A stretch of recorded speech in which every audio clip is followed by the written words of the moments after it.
அனைவருக்கும் வணக்கம். கடந்த முறை ஏப்ரல் மாதத்தினுடைய ஒரு முழு தொகுதியினுடைய நடப்பு நிகழ்வுகள் நம்ம கொடுத்துருந்தோங்க. அந்த அடிப்படையில் இப்போ மே மாதத்தினுடைய முழு நடப்பு நிகழ்வுகளை வரிசையாக நம்ம பார்க்க போகிறோம். முதல் கொஸ்டின்லேருந்து பார்க்கலாம் வாங்க. இறைச்சி, மீன், முட்டைகளுக்காக செலவிடும் குடும்பங்களின் பட்டியலில் முதலிடத்தில் உள்ள மாநிலம் எது அப்படின்னு கேட்டிருக்காங்க. இதில் முதலிடத்தில் பார்த்தீங்கன்னா கேரளா தான் இது அதிகமாக செலவழிக்கிறாங்க. ஸோ அதனால் கேரளா ஃபர்ஸ்ட் பிளேஸ். ஸோ அடுத்த கொஸ்டின் பாருங்கள். 1 லிட்டர் குடிநீரில் உள்ள கால்சியத்தினுடைய அளவு எவ்வளவு அப்படின்னு கேட்டிருக்காங்க. 1 லிட்டர் குடிநீரில் எவ்வளோ கால்சியம் இருக்கும்னா 10லிருந்து 70 மில்லி லிட்டர் வரைக்கும் இருக்குங்க. அதனால் இதுதான் ஆன்சர். அடுத்த கொஸ்டின் பாருங்கள். உலகிலேயே சூரியகாந்தி உற்பத்தி மற்றும் சாகுபடி இந்த இரண்டிலுமே முதலிடத்தில் உள்ள நாடு எது அப்படின்னு கேட்டிங்கன்னா உக்ரைன் தான். சூரியகாந்தி அப்படின்னாலே உக்ரைன் ஞாபகம் வச்சுக்கோங்க. ஸோ அங்கேருந்து தான் அதிகமாக ப்ரொடக்ஷன் ஆகுது. அடுத்த கொஸ்டின் பாருங்க. எள் உற்பத்தி அப்படின்னாலே உலக அளவில் முதலிடத்துல பார்த்தீங்கன்னா சூடான் இருக்கிறாங்க. சூடானில் தான் அதிக எள் உற்பத்தி ஆகுது. அடுத்த கொஸ்டின் பாருங்க. 1 லிட்டர் குடிநீரில் உள்ள மெக்னீசியத்தின் அளவானது எவ்வளோன்னு கேட்டிருக்காங்க. ஏற்கனவே நம்ம கால்சியத்தோட அளவு பார்த்தோம். இப்போ மெக்னீசியம் பார்த்தீங்கன்னா 5 முதல் 30 மில்லி லிட்டர் வரைக்கும் இதில் அளவு இருக்கும். ஸோ அதான் மெக்னீசியத்தோட அளவு. ஸோ அடுத்த கொஸ்டின் பாருங்க.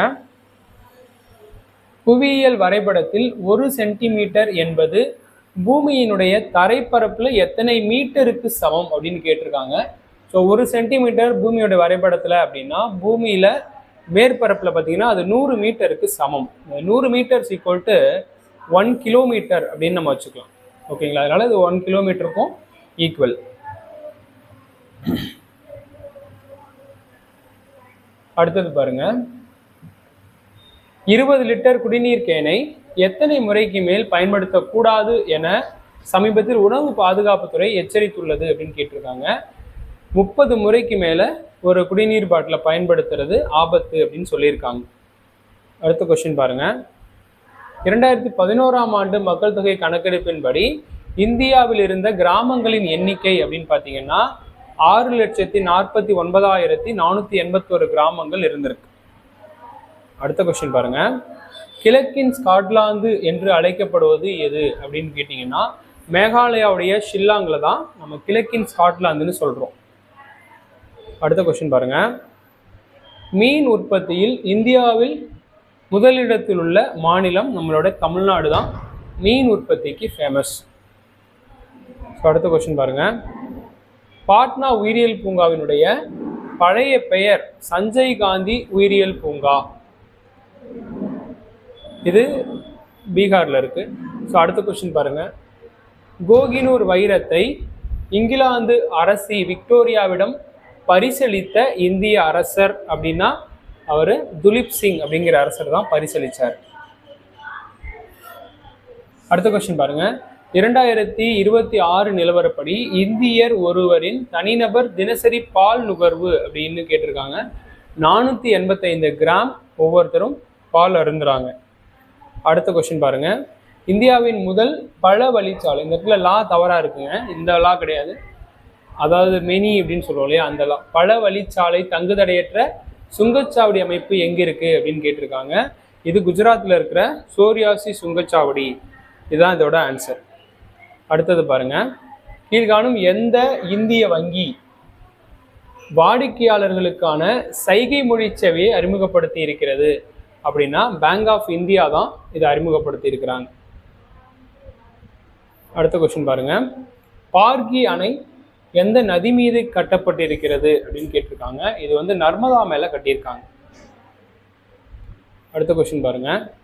கிரீன்ஃபீல்டு சர்வதேச விமான நிலையம் எங்க அமைய உள்ளதுன்னு கேட்டிருக்காங்க. இது வந்து நிக்கோபார் தீவுல அமைய உள்ளது.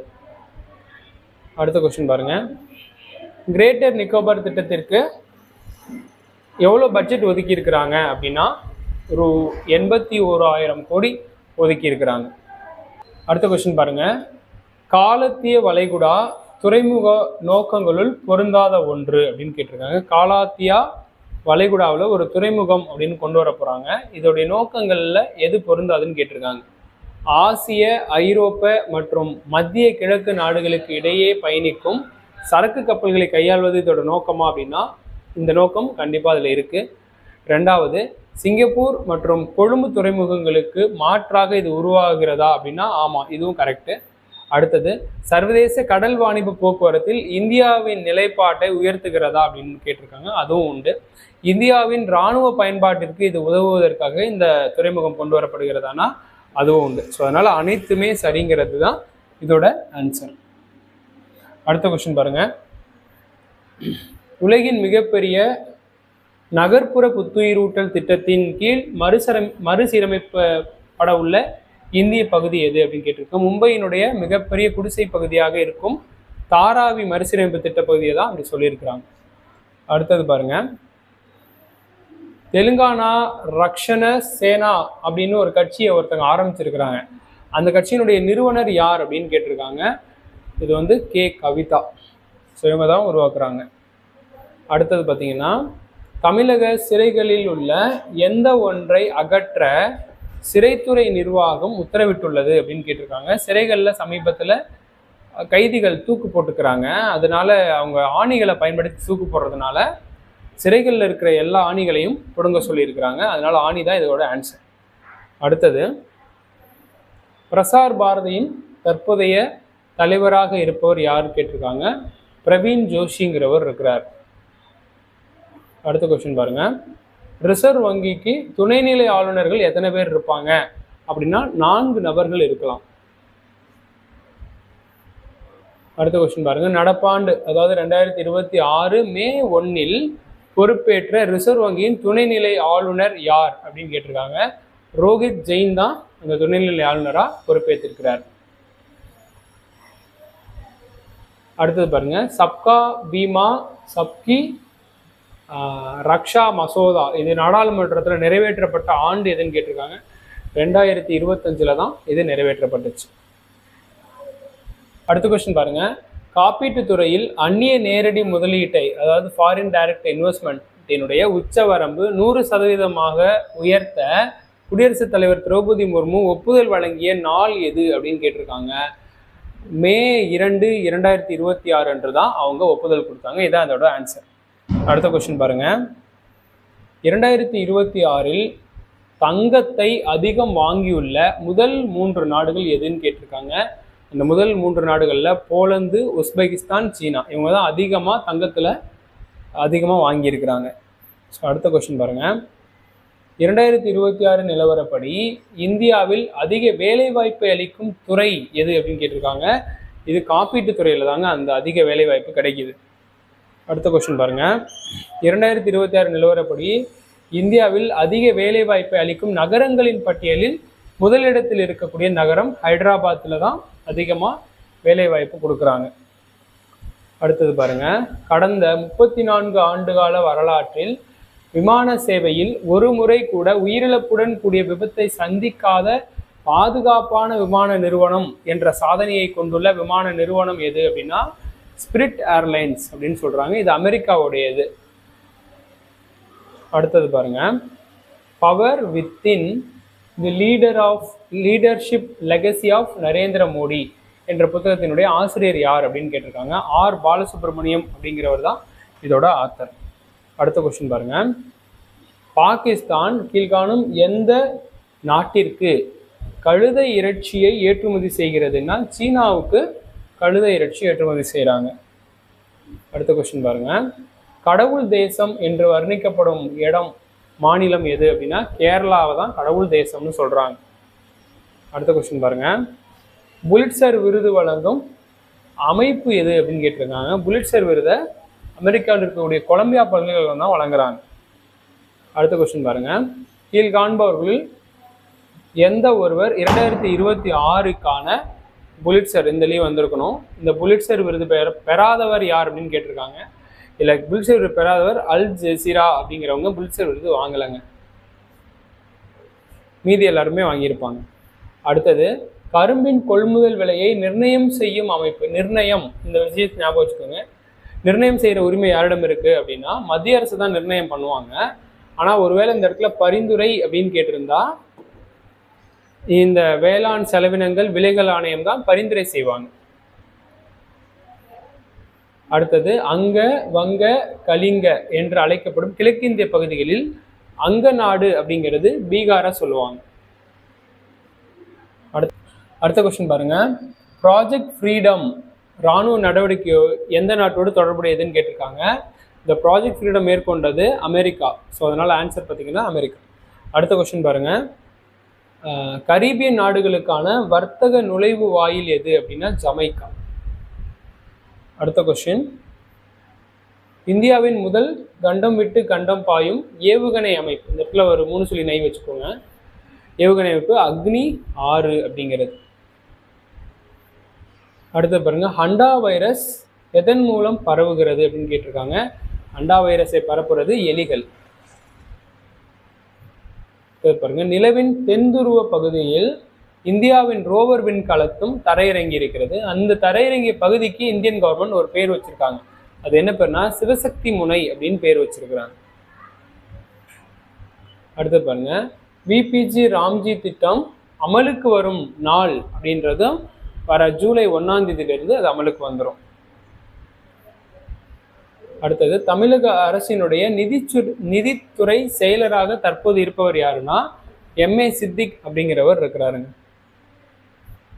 அடுத்த கொஸ்டின் பாருங்க, 2026ஆம் ஆண்டிற்கான மா அரங்கநாதன் இலக்கிய விருது பெறுபவர்கள் யார் யார் அப்படின்னு கேட்டிருக்காங்க. கி விட்டல் ராவ் மற்றும் அம்ஷன் குமார் தான் இந்த விருது வாங்குறாங்க. அடுத்த கொஸ்டின் பாருங்க, மா அரங்கநாதன் இலக்கிய விருது வழங்கக்கூடிய அமைப்பின் பெயர் என்னன்னு கேட்டிருக்காங்க. அது முன்றில் இலக்கிய அமைப்பு தான் இந்த விருதை வழங்குறாங்க. அடுத்த கொஸ்டின் பாருங்க, இந்தியாவிலேயே பயணிகள் சேவை மற்றும் வருவாயில் முதலிடம் பிடித்துள்ள ரயில்வே மண்டலம் எது அப்படின்னா நம்ம தெற்கு ரயில்வே தான் இது அதிக வருவாய் ஈட்டுறாங்க. அடுத்தது பாருங்க, நாம் தமிழர் இயக்கத்தின் முதல் நிறுவனர் யார் அப்படின்னு கேட்டிருக்காங்க. SP ஆதித்தனார், சீபா ஆதித்தனார்னு சொல்லுவாங்க இல்லையா, அவர் தான். ஸோ அடுத்தது என்னன்னா, சமீபத்திய அறிக்கைப்படி உலக பொருளாதார மன்றத்தின் மொத்தமுள்ள உறுப்பு நாடுகளுடைய எண்ணிக்கை பார்த்தீங்கன்னா 191 உறுப்பு நாடுகள் இருக்கு. அடுத்தது, பண்டிட் தீனதயாள் துறைமுகம் எங்க இருக்குன்னு கேட்டிருக்காங்க. இது குஜராத்ல இருக்கு.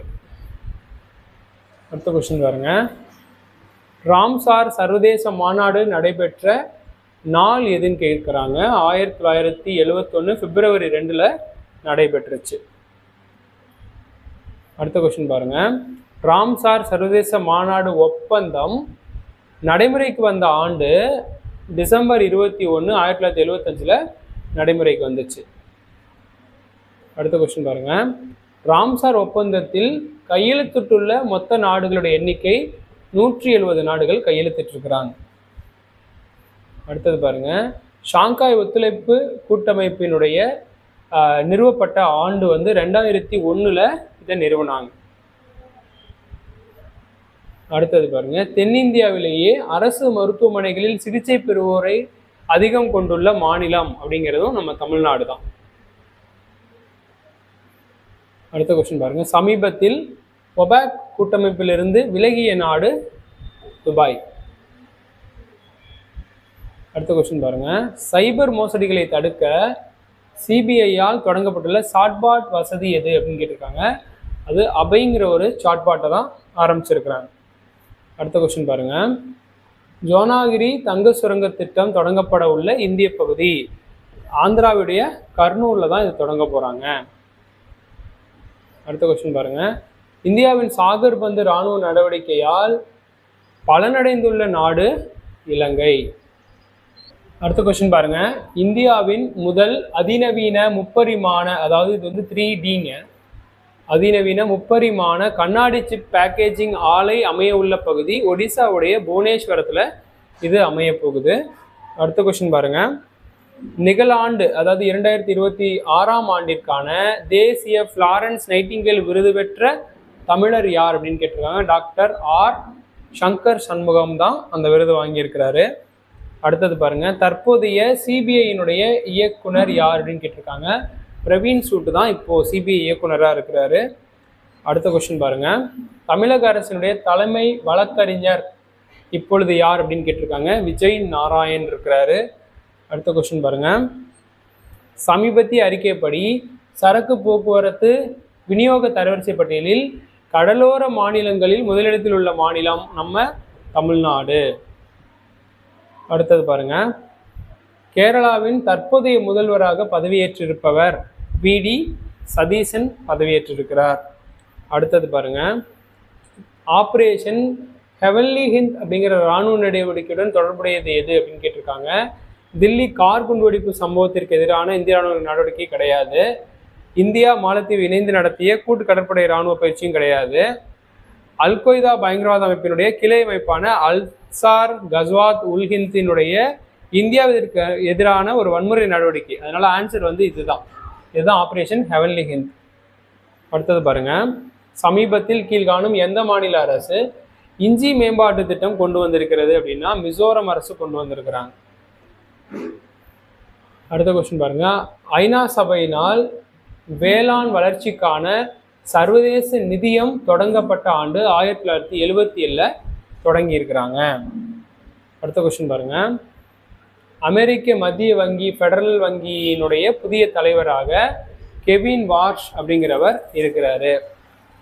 அடுத்தது பாருங்க, ஐநாவின் வேளாண் வளர்ச்சிக்கான சர்வதேச நிதியத்தின் தலைமையகம் எங்க இருக்குன்னா இத்தாலியுடைய தலைநகரம் ரோம்ல இருக்கு.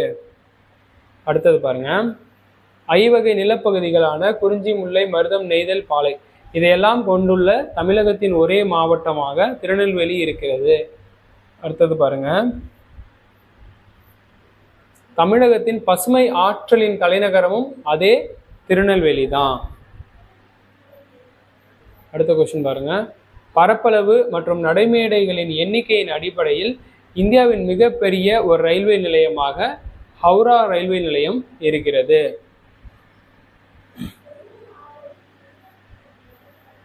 அடுத்தது பாருங்க, 2026ஆம் ஆண்டிற்கான வைட்லி விருது பெற்ற இந்தியர் யார் அப்படின்னா பர்கா சுப்பாங்கிறவங்க வாங்கியிருக்கிறாங்க.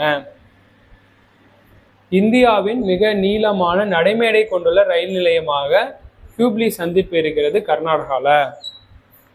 அடுத்த கொஸ்டின் பாருங்க, 2026ஆம் ஆண்டிற்கான கோல்டன் பீகாக் விருது பெற்ற வங்கியானது இந்தியன் வங்கி இந்த விருது வாங்கியிருக்கிறாங்க.